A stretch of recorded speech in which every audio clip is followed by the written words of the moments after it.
This is Hollywood and CBS presenting Forecast Number 4. Herbert Marshall, directed by Alfred Hitchcock in the first program of a proposed new series entitled Suspense.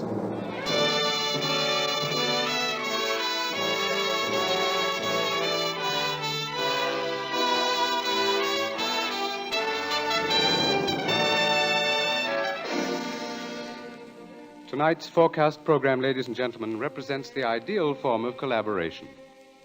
Mr. Alfred Hitchcock, brilliant English director of such outstanding motion pictures as The 39 Steps, Rebecca, and Foreign Correspondent, was eager to create a very special type of radio drama, the suspense story. As narrator and star for his production, he thought at once of the distinguished actor with whom he had been associated in countless British film successes, Herbert Marshall. Mr. Marshall suggested that they dramatize a certain favorite story of his. And that story happened to be the very one Mr. Hitchcock had in mind. Mrs. Belloc Lowndes' classic in Chills, The Lodger.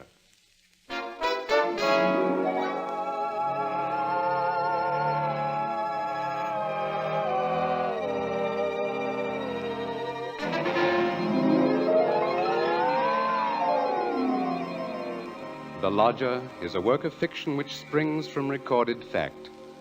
A story which begins in the year 1888 in London. A London terrorized by the fifth in a succession of recent murders. It was believed that these deeds were the work of one person, a tall, gaunt figure in a black Inverness cape, carrying a small, narrow bag. That meager description, provided by a highly unnerved witness, was the sum total of all that was known of the murderer. It was enough, however, to keep alive and alert the interest of all London, of all those in fine quarters, and all those in small, grimy houses, as, for example, Ellen Bunting. Ellen was no different from all the other middle-aged housewives dwelling in the great city's squalid Whitechapel district. She knew all the known facts of the case. As Herbert Marshall will tell you, Ellen knew it was quite proper to refer to this wielder of the knife as the Avenger.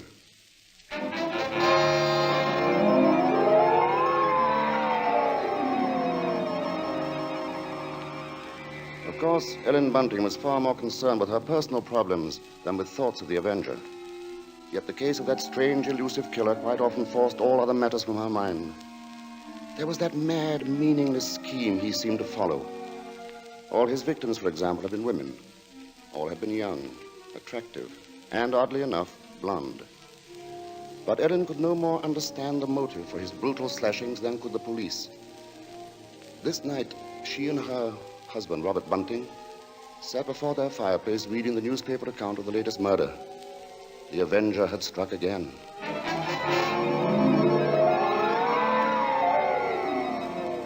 As Ellen expressed it, he might be anybody. He might be the fellow you pass on the street. Next to you. It's a terrible thought. Yes. If only the police had something to go on. But it looks like that Avenger's just too quick for him. Look, it says here that this girl he got last night was like all the others. Pretty, blonde, and, described by her friends as a very light-hearted girl. What a pity. Did you ever stop to think who fits that to a T? In fact, fits all those girls? Why, my own Daisy. Oh, that's a horrible thought. Well, maybe it's a good thing she's with her aunt, then, instead of here. London ain't a safe place for any girl right now. Just the same, I can't help thinking how fine it'll be to have her back in. Now, Bunting, you know that Daisy seems just as much my own daughter as she is yours. But I'm telling you, there's no sense even thinking about having her back right now. We just can't afford it. Oh, I know that, Ellen. Only, well, maybe we could manage it some way. How? Haven't I scrimped myself half crazy trying to keep us going? But you don't care about that, do you? No, your Daisy's more important to you than I am. No, Ellen, that don't sound like you. Oh, I can't help if it don't. What are we going to do? Tell me that. We'll get along, dear. Something will turn up. Oh, we haven't had a lodger for months. Nobody even comes to look at the room anymore. Yes, but things will work out, Ellen. Oh, they ain't never going to work out. Soon we won't even have a roof over our heads and... What? Oh, I'm sorry, Robbie.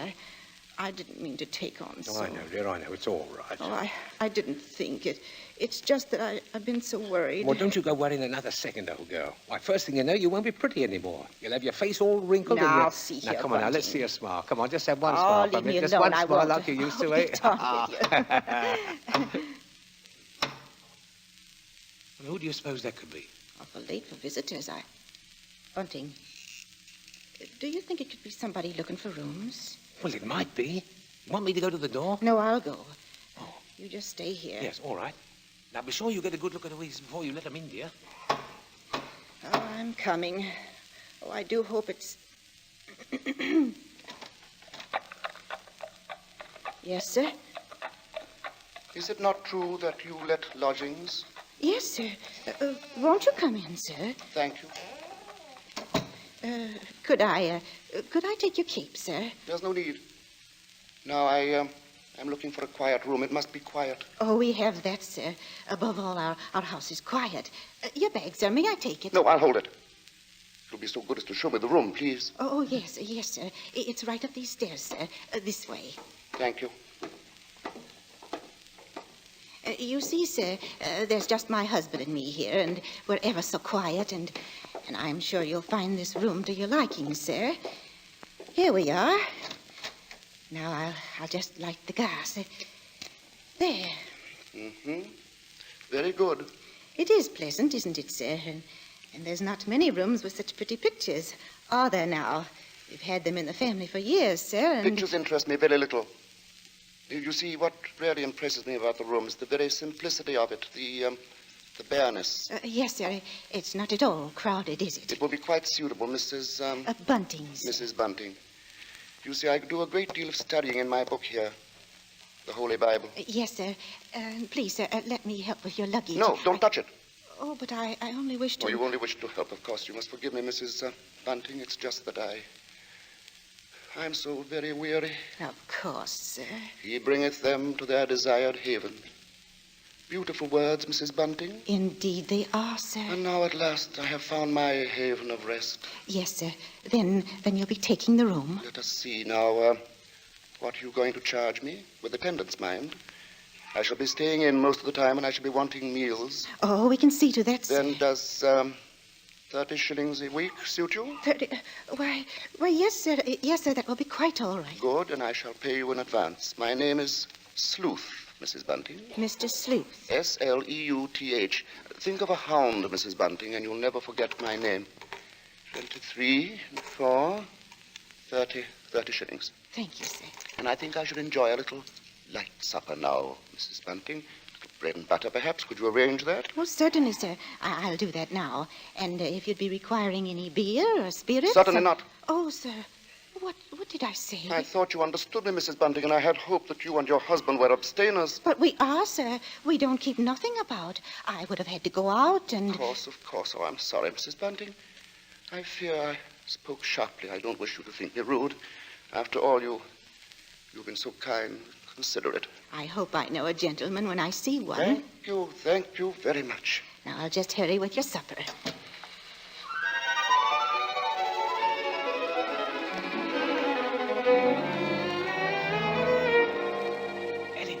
Ellen, did he take the room? No, don't bother me now. I have to get him some supper. What did you mean? Come to the kitchen where he won't hear us. He took it, Ellen? Yes, He took the room? Yes, we're all right now. Look, 30 shillings. A week in advance. Oh, it's wonderful. Wonderful. And Ellen, do you see what this means? Yes, you can have Daisy now. Yes. Here, Bunting, warm that teapot and put some tea leaves in it. Righto. Yeah, do you know something, old girl? We're not going to worry too much about Daisy being in danger of that Avenger fella. Whatever do you mean, Robbie? Well, she's not a girl who takes a drink, you know. What's that to do with it, please? Oh, something I read in the paper while he was upstairs with the gentleman. They just found out that every one of the Avenger's victims had been drinking. They figured he must be some kind of a rabid abstainer. What a peculiar chap. Now hurry, Bunting, please. Yeah. Two thoughts only governed Ellen's mind. The lodger's light supper and her own good fortune at having such a lodger. Mr. Sleuth was an eccentric sort, but then he was such a gentleman, so quiet, so very religiously inclined. She started up a staircase to Mr. Sleuth's room, her husband at her side. It won't do no harm to be safe, though, once Daisy's back in London, eh? We'll see she stays closer in the house, Well, I'll be downstairs. Hurry up with his supper, old girl. She hath cast down many wounded from her. Yea, many strong men have been slain by her. Come in, and to know the wickedness of folly. Why, Mr. Yes? What is it? Those pictures. Those pretty girls. You've turned all their faces to the wall.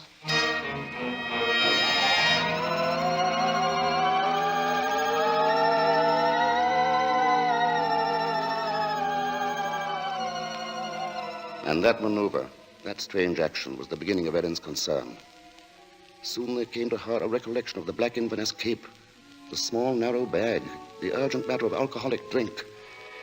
And these details began to shape themselves into a pattern which grew more disturbing with each passing hour. The day following, the lodger did not leave the upstairs room once, nor did he leave the next day.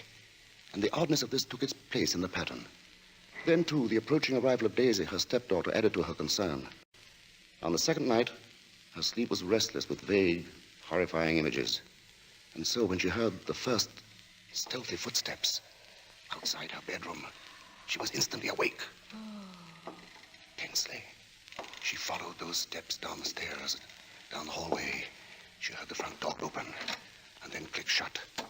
Utter stillness fell upon the house. And outside, the streets were so silent she could hear distinctly the clock from a church tower a mile away tolled the hour. In her troubled frenzy, she pictured a lone figure plodding through the deep fog, moving quietly, stealthily, stalking, searching, finding.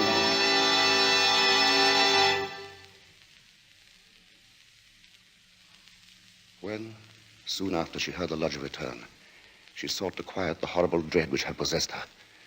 She assured herself that Daisy's arrival that day was no cause for alarm. Now she reasoned, how could there be anything really evil about so religious a gentleman as Mr. Sleuth? But for her there was no more sleep, merely a tormented state of half-consciousness, a state which suddenly dropped from her shortly after daybreak.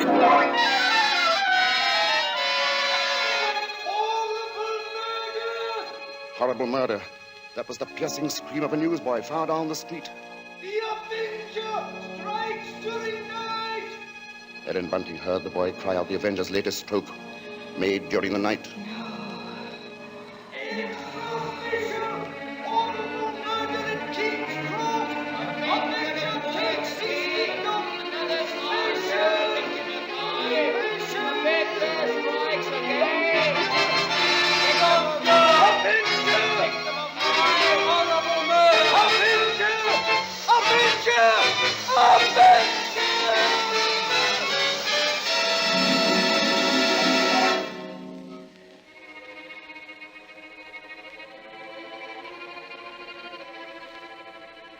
Ellen's first glimpse that morning of the grave-faced lodger brought the sleepless night's warm terror full to the surface.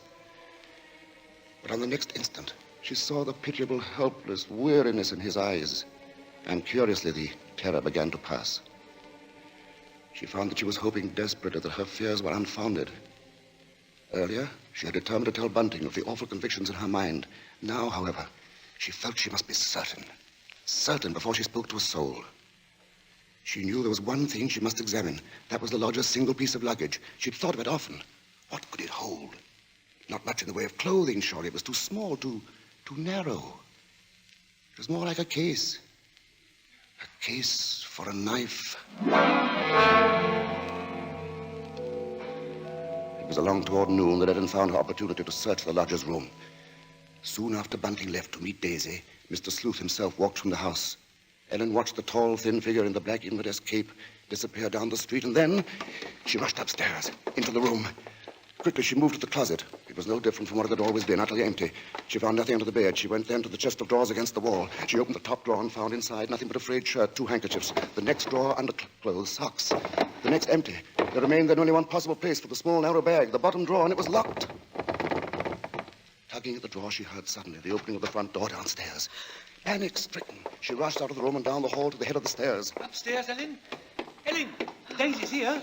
Oh, Mother Ellen, it's so good to see you. And whatever's the matter? Yes, you've gone quite white. Oh, well, I'm all right.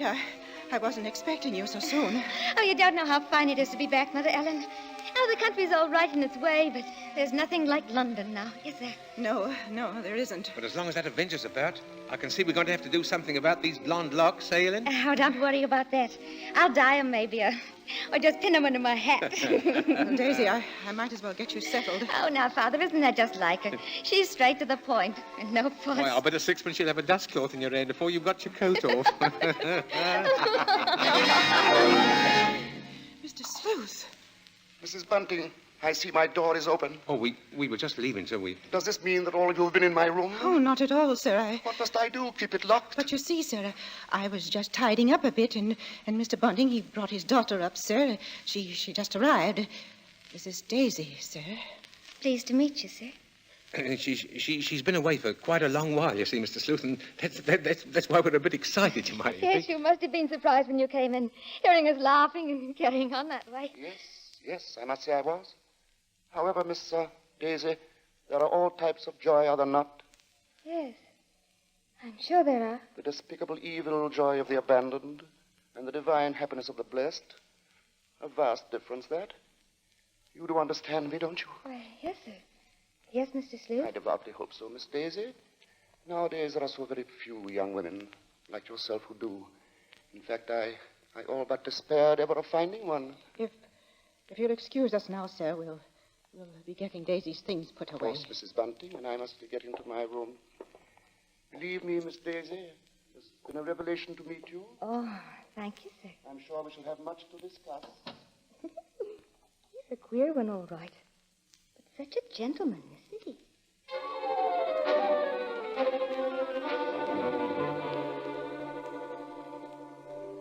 At that moment, Ellen had been determined to pour out her terrible knowledge, and then the moment passed by. She told herself that perhaps the past few days had been nothing more than a grim illusion, a tormenting play of imagination. She would wait then until she had attended the coroner's inquest into the last Avenger murder. There, perhaps, she could hear evidence to disprove all her fears, to assure her there was no earthly harm in Daisy being so near the lodger. This was her gravest concern now, for on the next day, Mr. Sleuth made it a point to see the girl more than once. And fearfully, Ellen saw that Daisy welcomed his visits. As Ellen was preparing to slip out to the inquest, she heard once more the voices of her stepdaughter and the lodger coming to her through the kitchen door. She hesitated before entering. Tense. Strangely apprehensive. I do believe, Mr. Sleuth, I've never known a gentleman with such funny ideas. Oh, Mother Ellen, you should hear what Mr. Sleuth was just saying. Perhaps, Daisy, you would excuse yourself and... He thinks people, and especially girls, should spend all their time praying. I sought to explain, Mrs. Bunting, that all women are placed on this earth filled with evil. They therefore must struggle constantly to find the paths of righteousness. Why, Mr. Sleuth, you mean a girl's not to enjoy life at all? Not to have fun? Frivolity, my child, is the devil's breeding ground, and all his implements are there. Temptation, pleasure, wine. Oh, that's crazy. Well, there's nothing I like better than a glass of wine, and I'm not... You drink. She didn't know what she was saying, Mr. Sleuth. Just a child, and Daisy, you'd better go now. But I didn't say nothing wrong. What's the harm in a glass of wine? She lieth in wait as for a prey, and increaseth the transgressors among men. Well, I don't know what you mean. I never heard such nonsense. You call Holy Scripture nonsense? So what I prayed against is true. You are beyond salvation. That's not so. I'm a good girl, I am, and I won't have you saying that. Daisy, go into the front room. It's quite all right, Mrs. Bunting. I must be going upstairs anyway. I'm used to being misunderstood, you know. People never realize that my efforts are simply for the greater good of humanity. Of course, sir. And that the power on high will direct my hand toward the expulsion of all evil. Daisy, listen to me. Yes? I've got to tell you about... About what, Mother Ellen? Nothing. I've got to go out for a while now. I'll be back.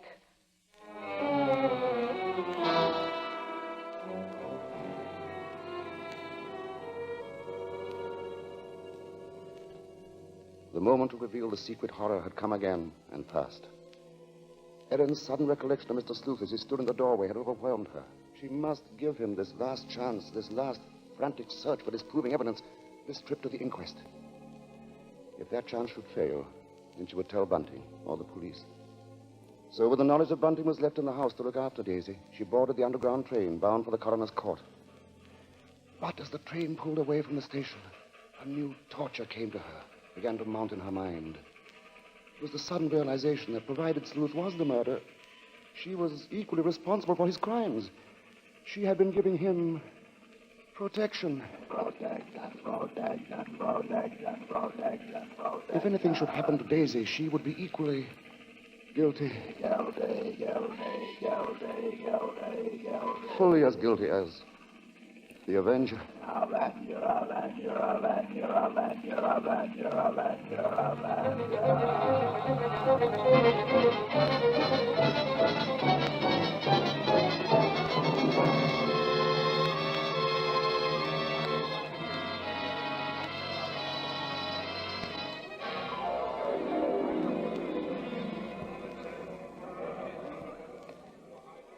Ellen, seated at the rear of the small but crowded inquest room, listened to each of the witnesses as they were called. And from one of them she found the first hope she had known for many days. This witness lived next to the alley in which the Avenger had committed his crime that night. She had seen him from her window, and the man she described in no way resembled Ellen's lodger. But in another moment, Ellen's hope was swept away. It was pointed out that the fog had been so heavy that night that the witness could not possibly have seen the murderer from her window. She left the stand, replaced by a Mr. Cannot. This elderly gentleman was certain that he had not only seen, but talked with the Avenger. It was in Regent's Park, he testified, only a few moments before the murder, Mr. Coroner.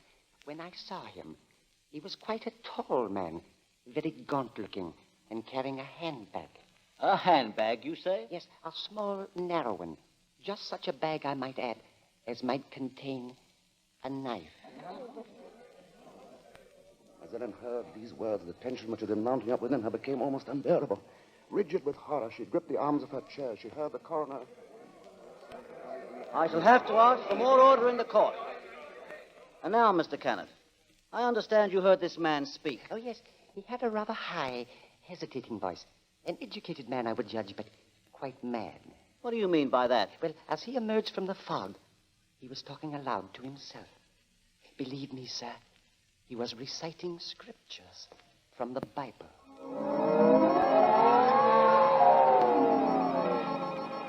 Scriptures from the Bible. Horrified, Ellen rose from her seat, only half hearing the confusion about her. Are you asking us to believe, I would say, Mr. Cannot, that the man we're looking for would be least of all a religious man? And that's where you're in error, Mr. Coroner. The religious note is the very key to the case. Very interesting. That'll be all, Mr. Cannot. Just a moment, sir. Don't you understand? The man you're after must be a religious maniac. That's the only explanation possible. You will please stand down. The court was dismissing the very truth. Ellen knew that now. She could no longer keep silent. Her hands shot forth, and she screamed. I want to say... Ellen Bunting, on the verge of speaking, had fainted. And then, when she was revived a few moments later, she said nothing. Her brain was in too great a turmoil, her nerves too shocked. Like one in a dream, she allowed herself to be led from the courtroom. The voices of spectators were only vague sounds to her. I thought she was going to say something. Yes, it was hysterics, eh? Yeah, that bit about the knife. Yeah, the knife. The knife. The knife. As Ellen Bunting proceeded homeward, the remarks from the spectators remained in her mind. She heard them over and over. Yeah, that bit about the knife. And just such a bag as might contain a knife. We'll see she stays close in the house, eh? No harm in being safe. Direct my hand toward the expulsion of all evil. Expulsion of all evil. What's the harm in a glass of wine? I didn't say nothing wrong. As Ellen neared her neighborhood, her dread increased. With each moving footstep, the grip of terror grew tighter, tighter about her. She moved faster, faster. If only she were in time. She was 2 streets away from the house. Then one. Then she saw Bunting. Sharply, like the thrust of a knife, she realized what this meant. Daisy was left alone with the lodger.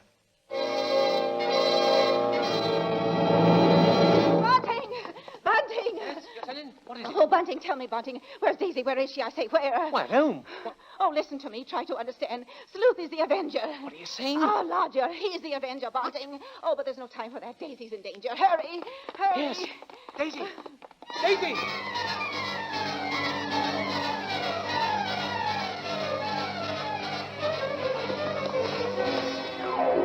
Here we are, Bunting. Here we are. Daisy! Oh, Daisy! Daisy, where are you? I'll look in the kitchen, Bunting. You try the sitting room. Daisy! Daisy! Where are you, Daisy? Answer me! Daisy! Oh, Try the bedroom. she's not here. What about the dining room? Look, she's not there. She's not downstairs. Then there's just his room.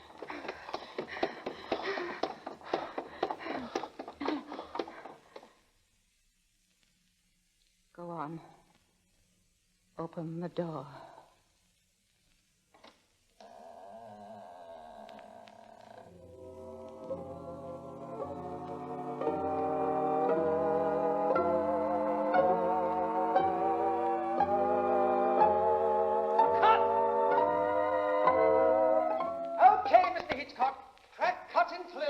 You say cut. What's the idea, Hitch? I have a few more lines to do.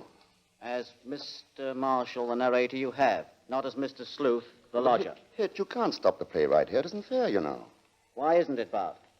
What more is there to say? But, Mr. Hitchcock, won't people want to know what Bunting and me found in the room? All right, Ellen. What precisely did you find? Well, nothing, sir. There. You see? Nothing. No lodger, no Bible. And that locked dresser drawer. What about that? We unlocked it, sir. And what was in it? Nothing, sir. You are certain, Mrs. Bunting? Oh, you gave me quite a turn, Mr. Mr. Marshall. Yes, sir, I'm sure, sir. There was nothing. Well, begging your pardon, Mr. Hitchcock, but don't you think we'd better just mention about Daisy? I don't know, Bunting. What do you think we ought to say? Oh, just that the reason she wasn't in the house when Ellen and me got there was, well, she'd gone out for a walk, that's all. Did she enjoy it? Oh, very much, sir. Made it to King's Cross and back in just under an hour, sir. Splendid time, Bunting. Well, there you are, Bart. There's the story.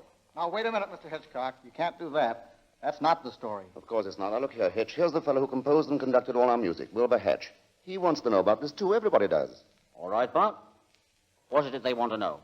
What became of Mr. Sleuth? Oh, him. Why, he left that afternoon. They never saw him again. And now I think we ought to say something about the Columbia forecast Mr. Hitchcock, show for... sir, will you please... Stop him, Mr. Marshall. Hitch, listen to me. Yes? What is it? They want to know when the Avenger finally was caught. Oh, well, let me ask you something, Bart. Are you acquainted with Loretta Young? Yes, what's that got to do with it? Well, in next week's Columbia preview series, Miss Young will take the starring role in the drama of an American Red Cross nurse. That's good news, isn't it? Oh, that's great. But now listen, Hitch, you've just got to tell that audience exactly when and how Mr. Sleuth was caught. Caught? Why on earth should he be caught? Why? Well, he was the Avenger, wasn't he? Was he?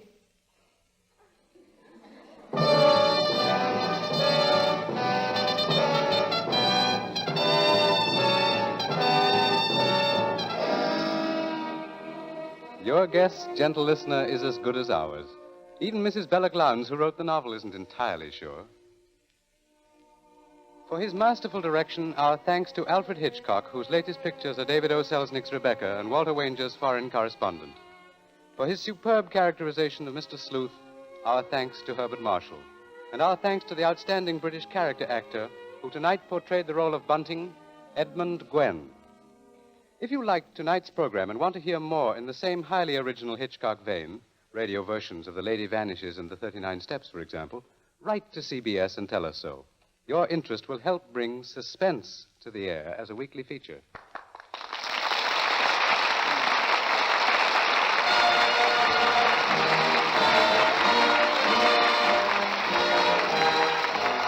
Forecast next week presents from Hollywood, Loretta Young in Angel, first of a proposed series based on the adventures and the romance of a typical Red Cross nurse.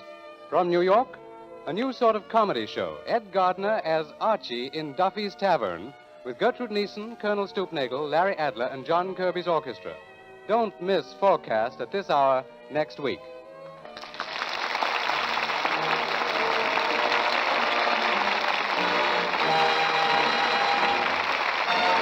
Thomas Freebanson speaking. This is the Columbia Broadcasting System.